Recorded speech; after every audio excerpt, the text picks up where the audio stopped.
experience of this and coming up with ways that they're going to handle it means that you're actually helping the team to co-create their own solutions.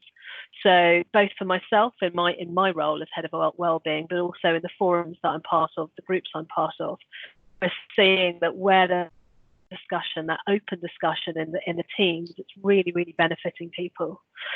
And I mean, it sort of goes without saying that where people are getting support from their managers, they're coping a lot better. So where managers are checking in with people to make sure that they're okay, where they're being flexible, where they're allowing people to sort of work in a different way, where they're making sure that there's a lot of focus put on sort of reprioritizing work, people are feeling better. Where there's a lack of flexibility, where people are expected to work in the way that they did before, both when they're in work, if they're going into work or whether they're in lockdown, that's seeming to cause quite a lot of stress for people. And I was talking to a mental health expert from the Health and Safety Executive a few weeks ago. He said that we know that there will be an increase in mental ill health because of this situation, and the World Economic Forum have said that they anticipate there being an increase in mental ill health towards the end of the year. So I would also say that even where people seem to be coping really well now, there's only so long that people can stay in that sort of hero mode. And so regardless of how well you are doing and how resilient you are, you must pay attention to your longer term energy levels and your longer term mental health, and make sure you're doing things on a sort of regular basis to take care of yourself and give yourself time out. Yeah, that's really interesting, because that leads us nicely into the next question in terms of what are the skills and qualities and attributes that you feel that leaders and managers will need to be able to deal with those challenges that employees will have.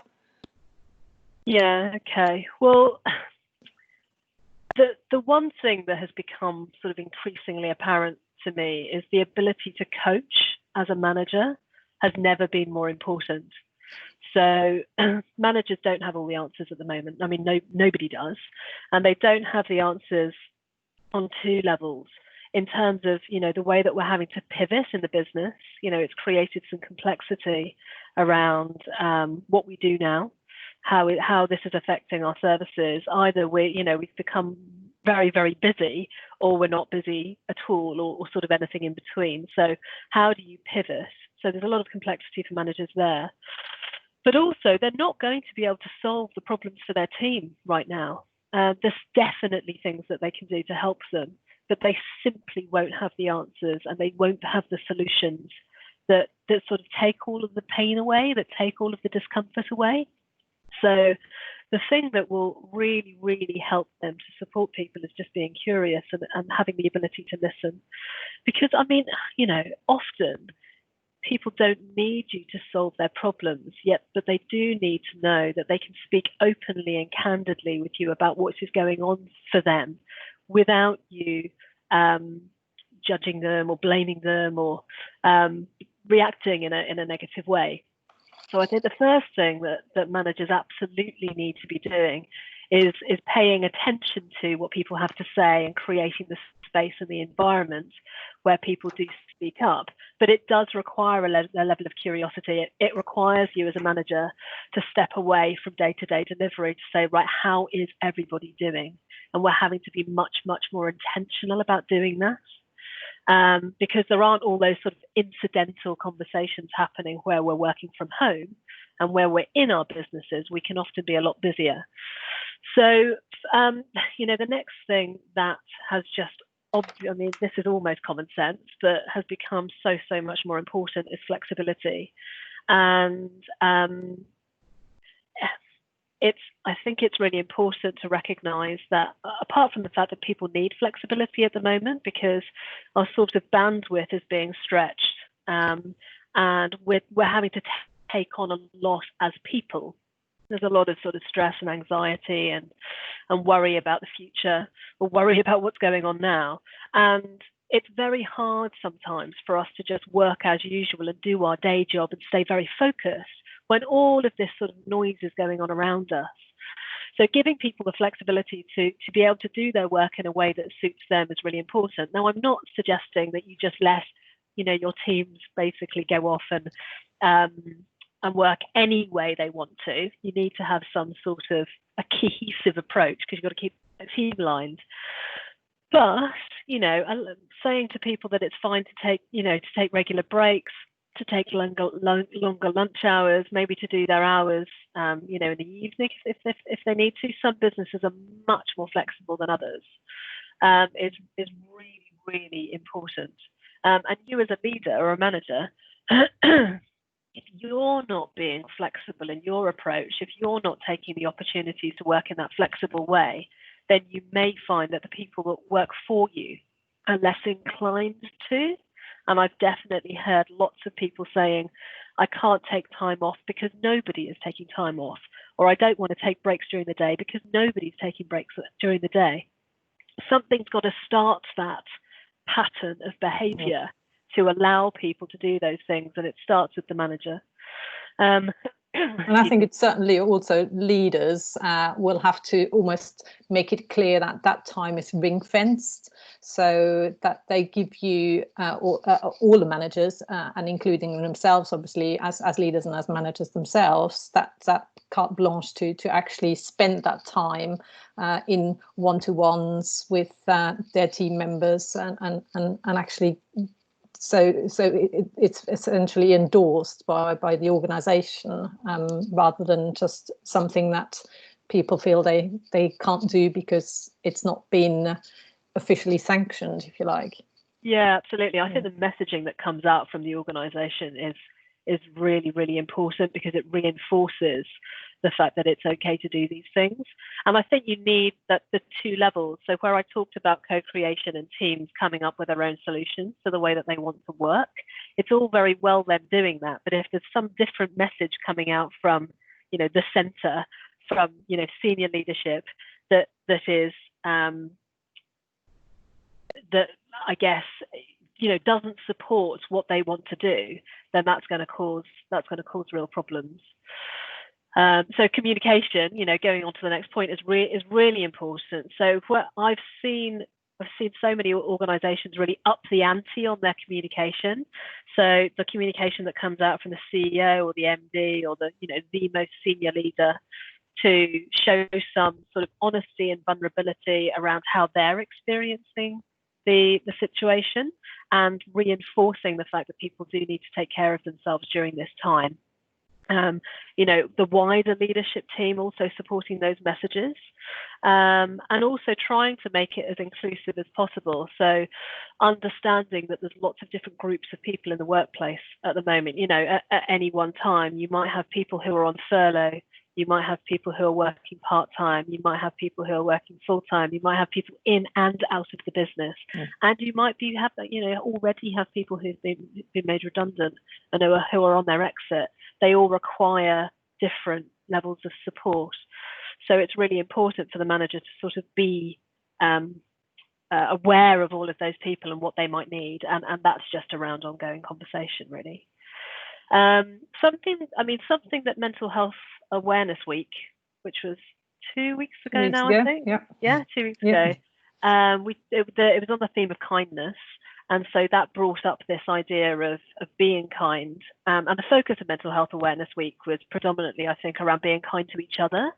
But the thing that I'm seeing coming up more and more is our ability to be kind to ourselves and to show ourselves some self-compassion. I think there's a lot of sort of guilt or angst that people are carrying about their own ability to deal with this situation well enough, good enough, and also sort of push themselves very hard, but actually without some level of self-kindness and without recognizing that you're also human. So if you're leading people, you're also human. So you need to take care of yourself. But also, nobody's got a playbook for this. We don't know what we're doing. So, there will be things that just aren't obvious. You will be learning as you go. And so to be really mindful of the fact that this is a sort of learning journey. And so all of the things that you see happening and experience as the weeks go on, try and learn from those and evolve from them. But don't beat yourself up for not getting it quite right, because we are all on that journey at the moment. And it requires you to be self-aware. So, the more attention you can pay to what's going on for you, the better. So, having that check-in with yourself every day to say sort of, where am I at? How well am I feeling? In our team, we do a 1 to 10 check-in, both in our teams, and we also do Wellness Wednesdays every other week where we do it, which is just, how are you feeling at the moment? And honestly, people change week to week. 1 week they can be an 8 or a 9, and the next week they can be a 3 or a 4, depending on what's happened.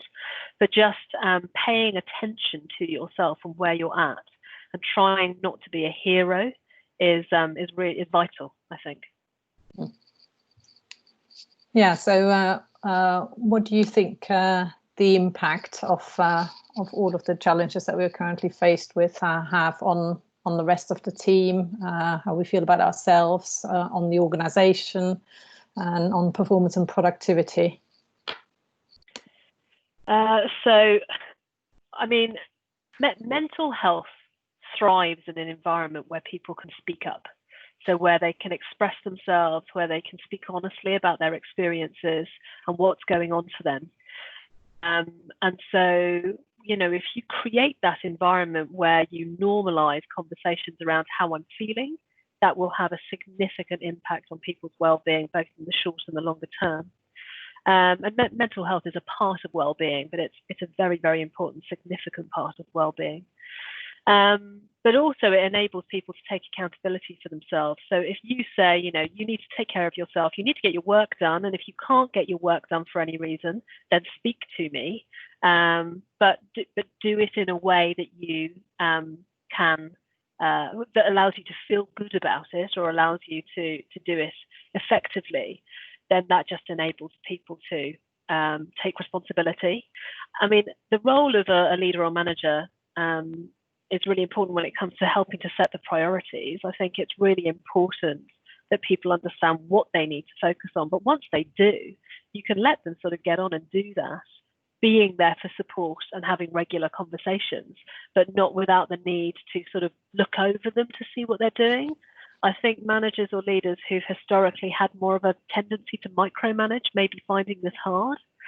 And I mean, I was on a webinar a few weeks ago, and one of the people who had phoned in said the only reason my manager ever gets in touch with me is to give me more work.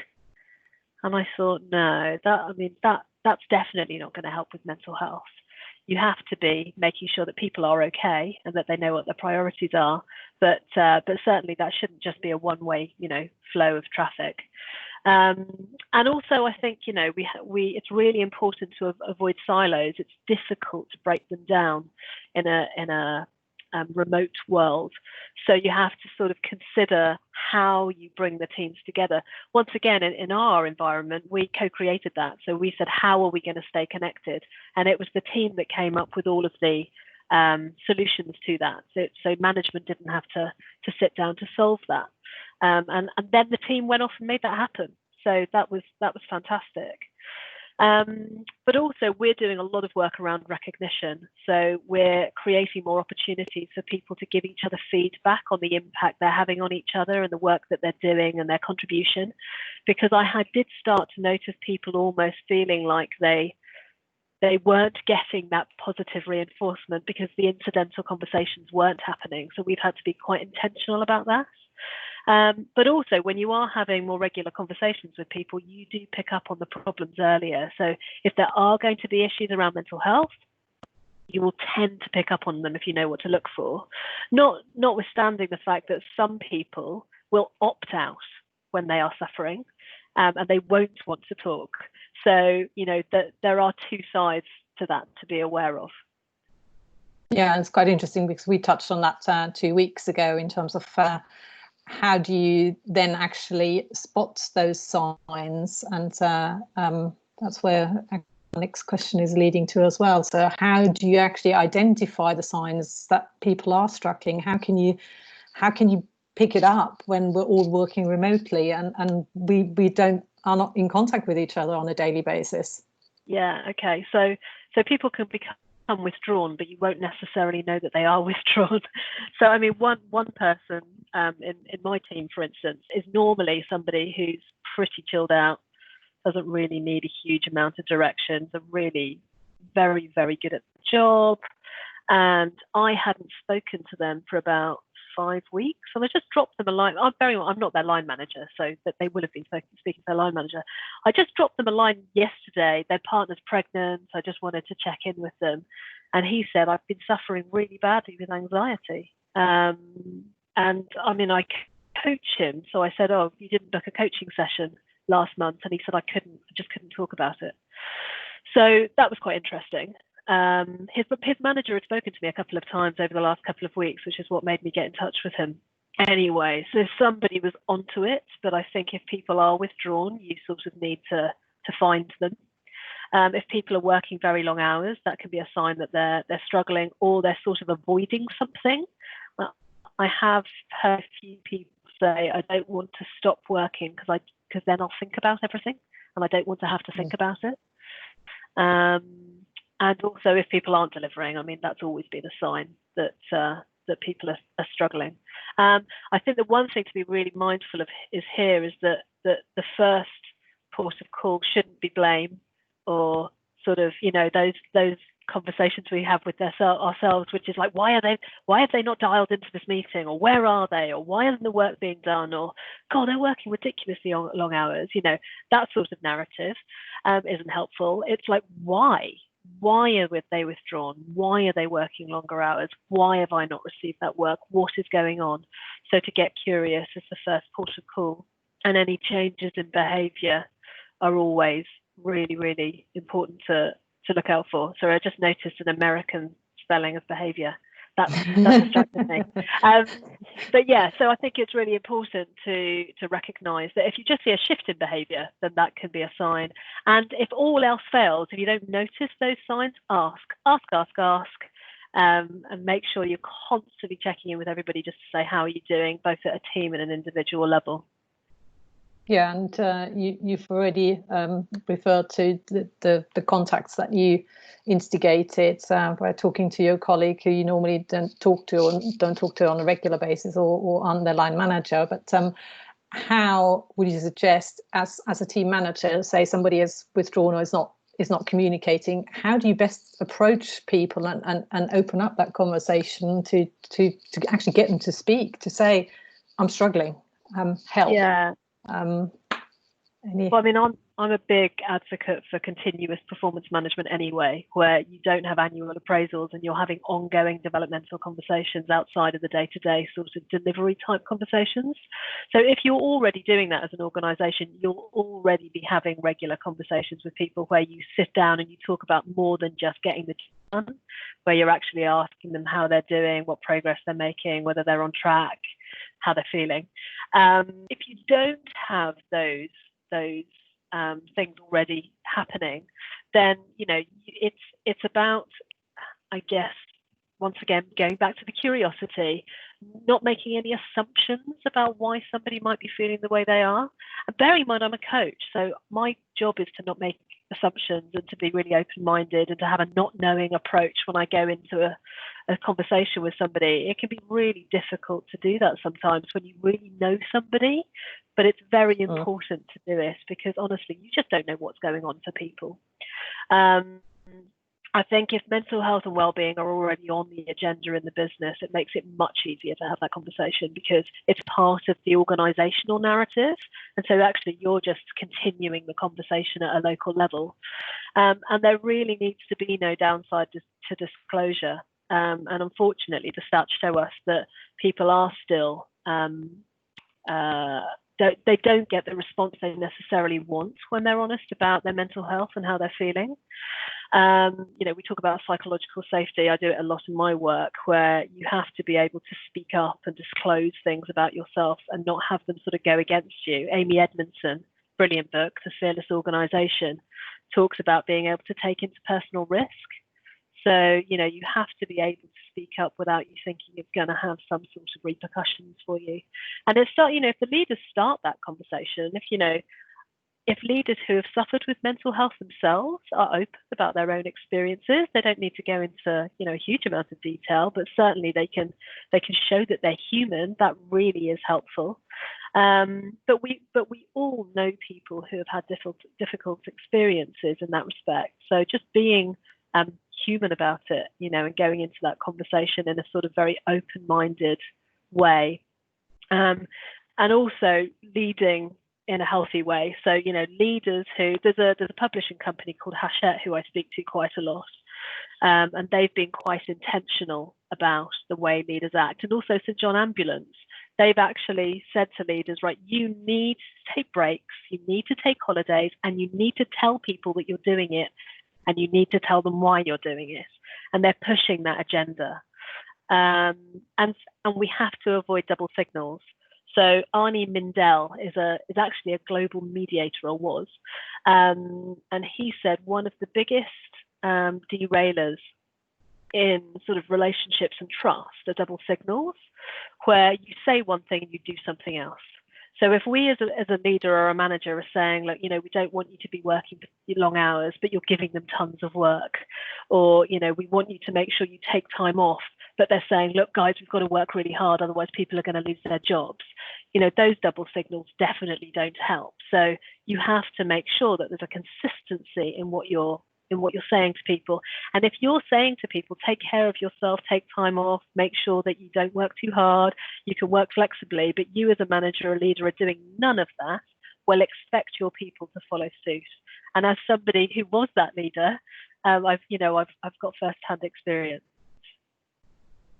Yeah, it's really interesting because unless you actually demonstrate the behaviors that you're asking others to follow, it just won't happen. So if you're sending out 15 emails at 10 o'clock at night and people return in the morning at whatever, 7, 8, 9 o'clock, whatever their day starts, to an inbox full of messages from you, then that's where you've lost that battle already anyway. So it's okay to do it occasionally, but it's leading by actually demonstrating those behaviors yourself, and just being open and honest with what it is that you're struggling with as well, to some extent. Absolutely.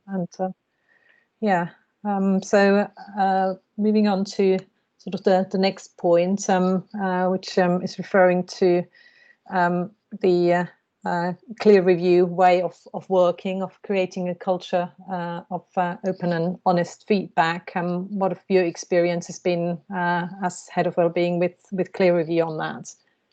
Well, what's great about working at Clear Review is that the CEO started the company knowing that he always wanted to take care of wellbeing. So he brought me in as employee number 15. And which is exceptional. He'd had chronic fatigue syndrome with his last business. He thought he never wanted to push himself that far again. So, the narrative in our organisation is very much about well-being. That said, it's a scaling tech company, so people are working really hard. They do work long hours. It's still very, very easy for people to not take care of themselves. It's very easy for all the same normal things that happen in any other organisation to happen to us. So, so I wanted to share some of the things that we have been doing that have made a real difference. Some of these have been going for a lot longer than lockdown, but we've been able to really use them whilst in lockdown. So Wellness Wednesdays, I mentioned before, we used to do them monthly, but actually the team asked to have them more regularly, so that we do them bi-weekly now. And we touch on different topics. So we use our own software. So we've got a tool called My Mindspace that is basically 4 questions that checks in on how people are doing and what their energy levels are like. And so on a quarterly basis, we'll talk about the survey results, see how people are doing, get people to sort of share ideas of where improvements could be made. We talk about general well-being, and we also sort of focus on subjects that feed into well-being. So our topic for this quarter is giving feedback. So we know that when people are recognised for their contribution, and also when they're able to navigate difficult conversations and give constructive feedback, that makes for a sort of better relationship, and that feeds into well-being. So we do lots of work in those Wellness Wednesdays, and they tend to get an almost full turnout from the whole of the company. And we've started using breakout rooms, which has just made a massive difference to their effectiveness as well online. As a Luddite, that scared the jinkles out of me, so I'm glad that we've done it and it worked. We have a break and remake session every month, so it's basically where we say what's working and what's not working, and everybody can have a really honest conversation about that. And we also have a group of guardians in businesses. It's so I speak to BT quite a lot. They've got their guardians as well, actually. Wellbeing networks. I know Santander's a wellbeing network. So these are groups of people who are on the ground, who are with people working to see what's going on and to sort of have good quality conversations around these topics. And our guardians group is great. So I mean, last week they sent everybody such a small thing, and I think historically, when I was an HR director, if somebody had brought me this as an idea, I would have thought it was a bit sort of niff-naffy, but it really made a difference. And they sent out a chocolate bar and a tea bag and a little exercise for people to write down the 3 things they're most grateful for. And honestly, people were just over the moon that the Guardians had done that. So just those little tokens and gestures seem to make a difference.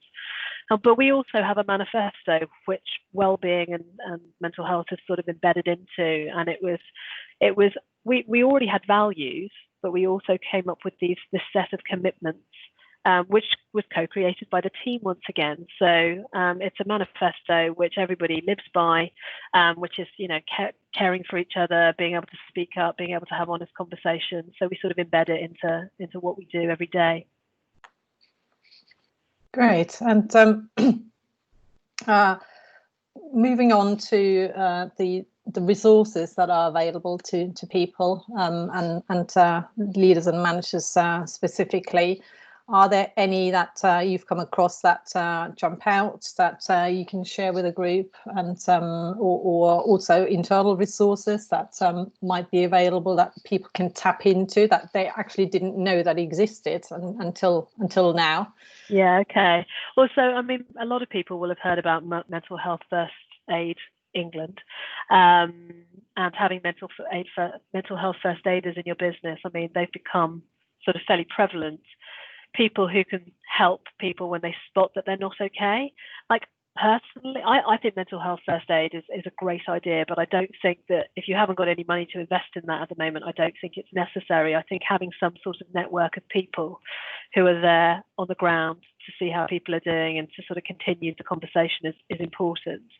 I think anything you can do to raise awareness amongst people and managers is really important. So any sort of training, webinars,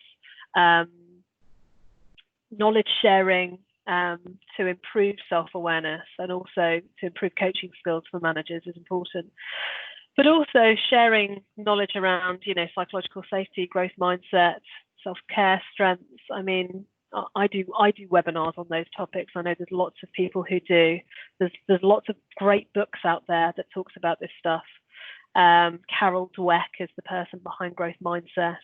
Psychological safety is Amy Edmondson. Strengths-based development is Martin Seligman, who's like the godfather of positive psychology.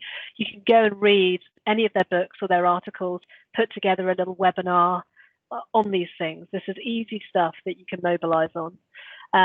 But also providing resilience training, financial well-being, education and training. There's going to be a lot of people out there who are sort of feeling stressed financially at the moment, and also having an effective performance management framework. So going beyond annual appraisals, having a way that managers and employees are speaking to each other regularly, where regular feedback is being given, and also where regular check-ins are happening. They're all important things to do. Great. And any suggestions on outside resources and help that you could recommend? Okay, so at the top bullet there is a pile of different organisations who provide really great either training or just resources. It can be a bit of a minefield, but certainly those organisations are really credible. So you know that when you're getting something from there, it's going to be useful. And they also provide tools that you can use with your teams, which are really, really useful. If you want to do things like surveys or have online software, for check-ins, for performance management, there's loads of providers out there. If anybody wants me to sort of recommend anybody, there's a few that I particularly like. And that I would use if I was choosing. Any wellbeing benefits that support employee health obviously are important. Benefits, a wellbeing benefits provider like Benefex, for instance, are heavily steeped in wellbeing. And during this crisis, they've produced a huge amount of material and knowledge and information to help people through this. So you'll often find that your benefits providers are actually creating all of this guidance for you at the moment anyway, so capitalize on that.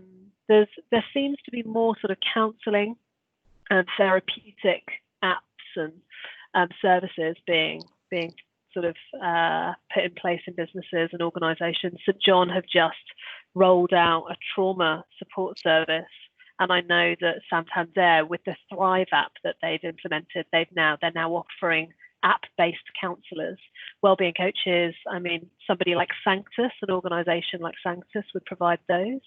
And there's tons of apps out there too that I particularly like. Are Archeo, that tracks your mood, and Better Space, which gives you access to lots of support services around mental health. But there's so much out there. It's a bit of a minefield. So if anybody wants any advice on that, to just give you any ideas, point you in the right direction, I'm more than happy to help with that. Great, thank you. And in terms of just one quick point on that, we also through a partner are offering the option to run free surveys on employee voice. So if you want to actually listen to your employees and haven't got a budget at this very moment in time to do that, we can offer some help with that as well. So moving on to sort of the health and balance, safety and security, value and meaning from your perspective, but also then moving on to the boundaries between work and personal relationships. What's your experience on that? Yeah, okay, I'll be speedy with this. I'm just aware of time. So when it comes to well-being, you need to be looking at the well-being of your people on sort of 3 different levels. So health and balance is just the sort of foundational level. So that's making sure that they're working in a way that gives them the opportunity to balance themselves, that you're talking about mental health, that you've got support services in place for mental health, that people are able to take care of their physical health at work. So that's sort of like 101. Then you've got the safety and security side of things. So that's the extent to which I feel safe in the environment that I'm working in, both physically and mentally. So being able to speak up, feeling safe to do that, leaders leading the narrative around that, but also having support and education around financial well-being is significant. And financial stress is one of the most significant contributors to mental ill health and also suicide. So it's an area that organisations are, pushing on. And then value and meaning. So it's recognition. It's about making sure that people's jobs are crafted in a way that they can sort of capitalize on their strengths. And it's about that sort of ongoing coaching relationship between managers and employees. And it's the combination of all of those things that will enable people to have good mental health, not just a conversation about whether they feel mentally unwell. I think it's important for people to recognize that it's the sum of all of these parts. Yeah, absolutely. You almost need a balance there, don't you? On your slide to show that it's so important to actually have all 3 in place, otherwise it topples over. One of the questions that came out from a few people as well is that sort of the boundaries between work and personal relationships. Any suggestions on how best to approach that? Where do you overstep the mark? I think this one's a tricky one. It's always been a tricky one. So I thought about what's similar to a really good quality manager-employee relationship and a normal friendship. And I think it's probably the fact that you can have quite honest conversations with each other and you're willing to be fairly honest. It's the fact that you know, as a manager, you're being encouraging of people and that you're trying to support them and that you want them to succeed. But it's also the fact that at times you're willing to be vulnerable yourself by sharing your own concerns, I guess. Where that tips over is where there's a dependency created. So you don't want the manager to become dependent on their team or their employees for support. And I've seen that happening where they've become sort of too familiar almost.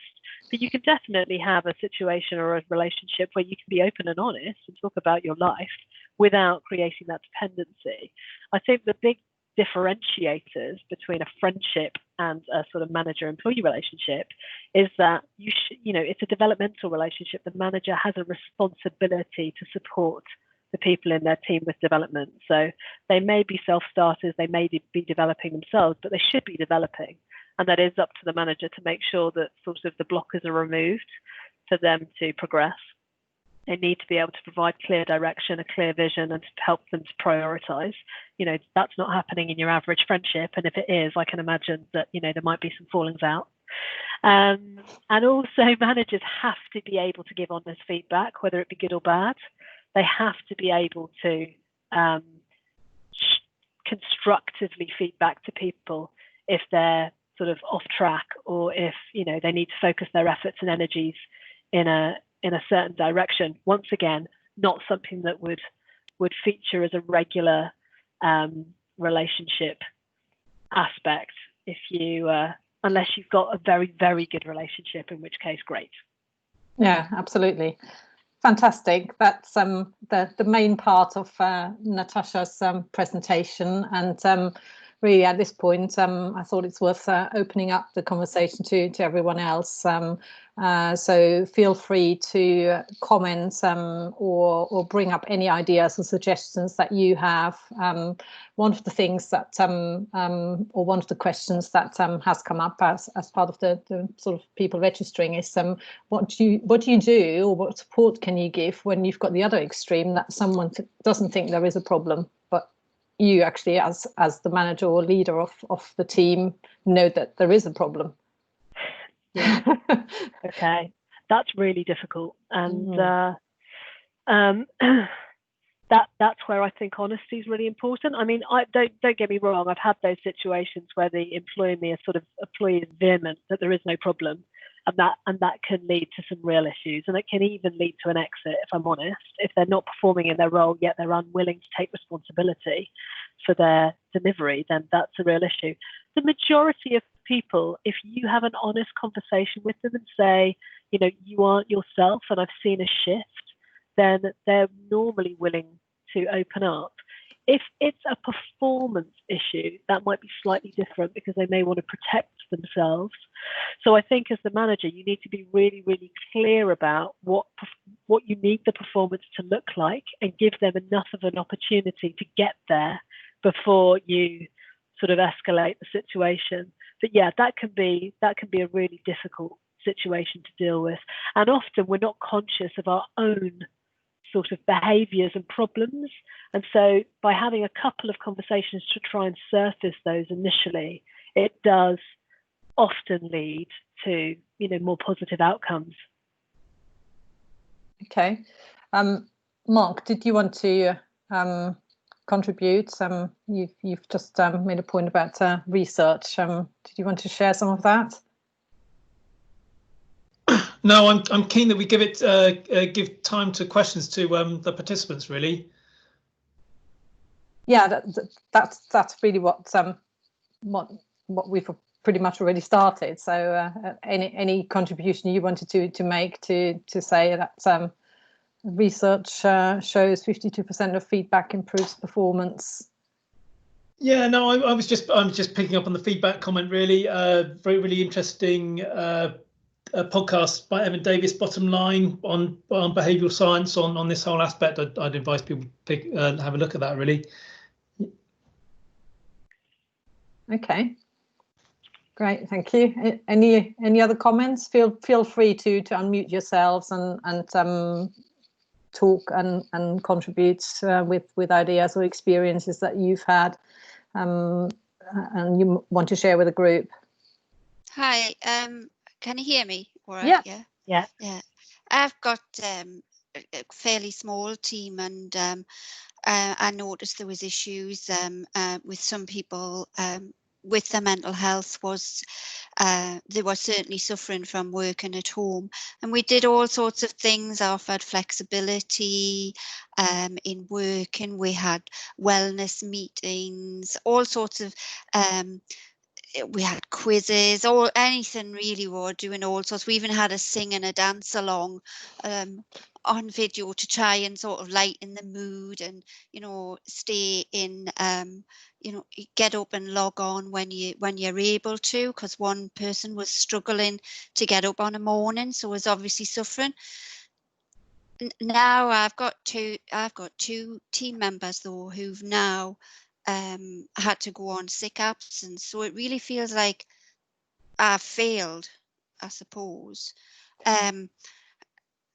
It's a difficult one really, but more so I think it looks like that I've failed to perhaps maybe to my manager. I think I've tried to do as much as I could, and I don't know what else I could have done. Has anybody got any tips or hints? I'm happy to speak to that. I think the first thing to say is you certainly haven't failed. I mean, I'm coaching people monthly through their anxieties around this, and at the moment it can be really, really difficult to shift people, because for some people this has triggered some really significant fear in them, and they're actually very, very scared. And for people who had sort of low-level mental ill health or mental health issues in the first place, it's really escalated them. And you're not a mental health professional. I mean, I'm a coach. I'm not a mental health professional. Some of these issues require some professional intervention. I mean, I've had to navigate a couple of people to their doctors because really, really been struggling. And no amount of team support or one-to-one conversations was going to make the difference. So I think it's really, really important to know that some people will just have responded to this in a much, much more extreme way than others. And you mustn't beat yourself up about that. And also, I guess, to some extent, that's where the work and personal relationship balance comes in. There's only so much you can offer at work in that respect, because you're not there 24/7 for them, but you're offering support during the hours essentially that you can, and there has to be another support network there outside of that. That is the professional advice and help that people need to seek. So definitely not 100%. Not a failure. If anything, you've helped them, and you will continue to help them, maybe looking at sort of the next steps when they are ready to come back to work. They know that you are there for them, actually continuing to support them, and that surely has got to be worth its weight in gold as well. Any other comments or suggestions from anybody? Any experiences they want to share?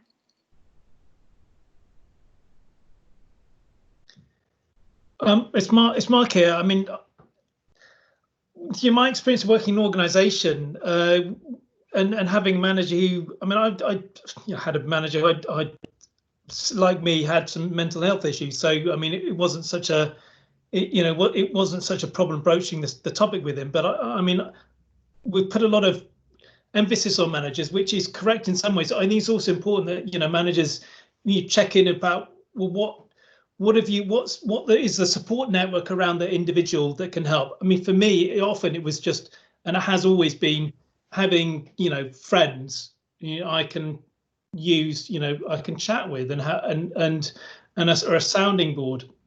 And often it is that, I think, as a manager, that's the best things you can do is just checking to make sure that they actually have, they have that support around them.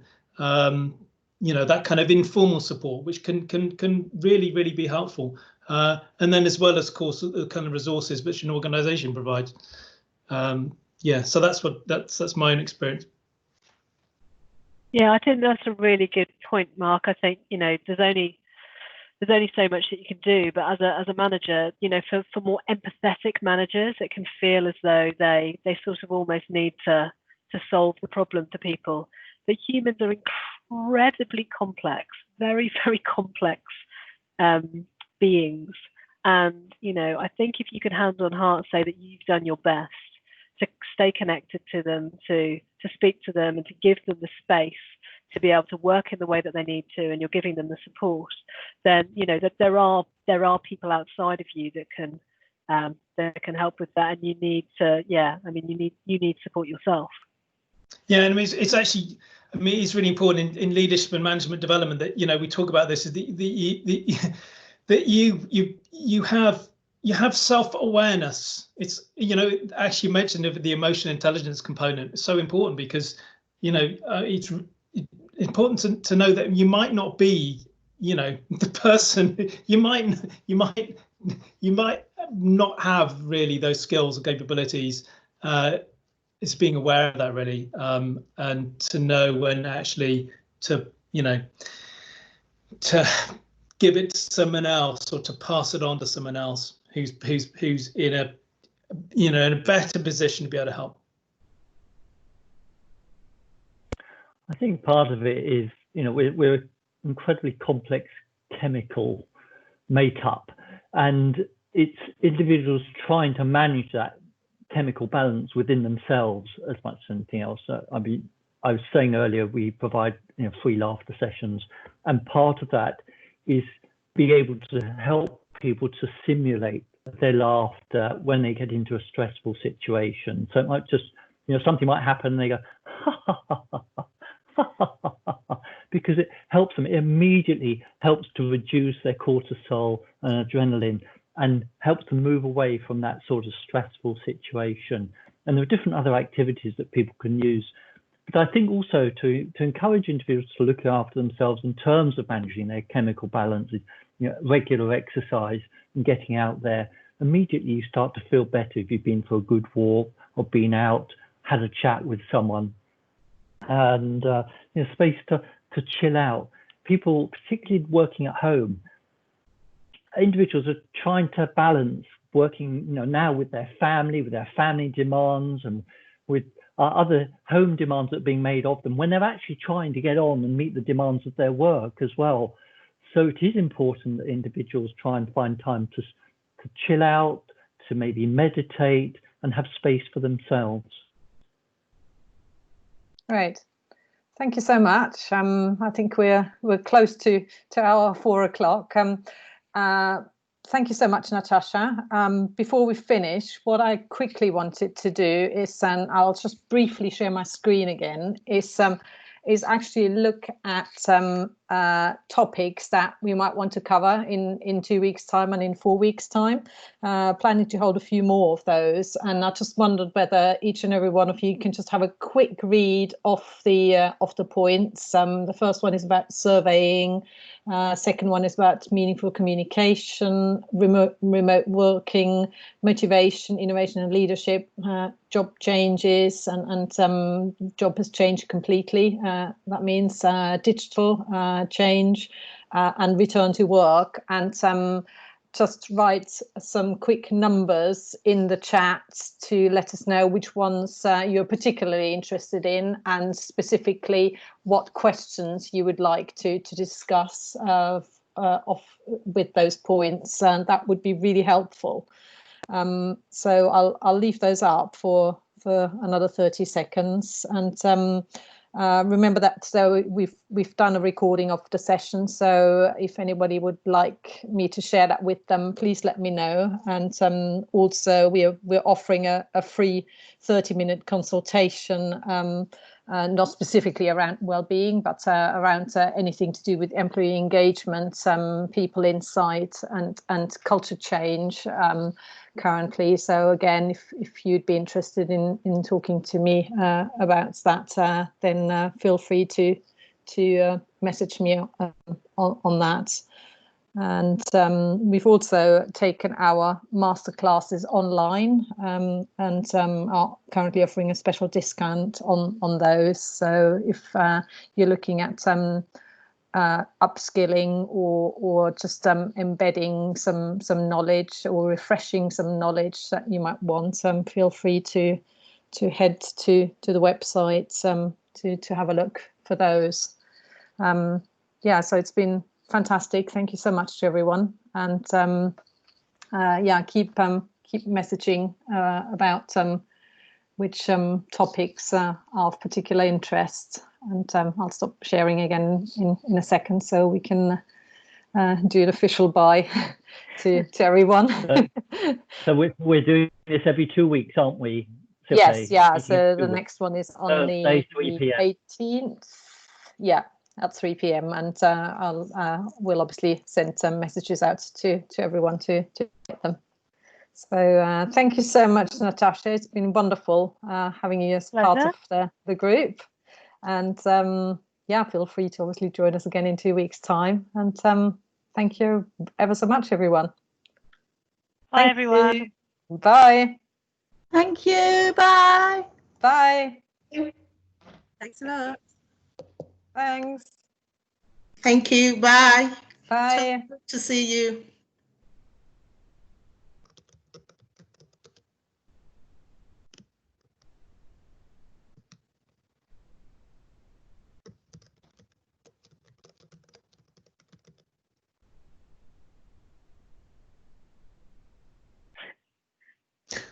Mark just said no for the debrief twice. Yeah, I don't even know what he means. What do you mean, Oh, Mark? no, now for the debrief. Oh, now.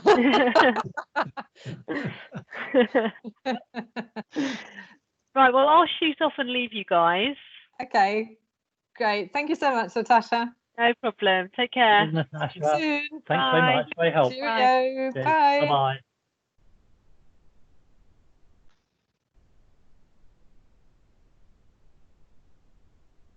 Who was still here then? Alan? We could have a private meeting. Who's else is here? Why can I not see myself? I don't know. Oh, strange. A little window at the bottom. I have no idea. Andrew, Alan, Anderson, Simpson. Yeah. Oh, yeah. SBC campaigns and projects. Ooh. Alan, you there? I think he's probably on mute. You can probably. You can stop reading the Guardian.